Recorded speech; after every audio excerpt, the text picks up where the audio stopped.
Eң эле жаман тамак бул үйлөнүү тойдун тамагы дейт. Нике той, келин той болот го, үйлөнүү той. Ошол тойдун тамагы кандай тамак болот дейт? Келе турган тосулат, баш тарткан чакырылат дейт. Ошол олтургандардын жүрөгүнөн карасаң, көбү келгиси келбейт, анткени акча барыш керек.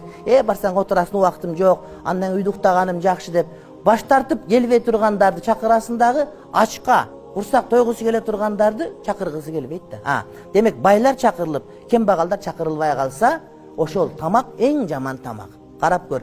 Бүт эле жытылдап жанагыдай форелле тулпуруп тургандар, жеп атып кембагалдар, ооз жарылгандар жок болсо, анда жеп аткан тамагыңар вечердеги тамактын эле жаманы ошол. Жана үйүңө апарып жаман тамакты балдарыңа дагы бересиң.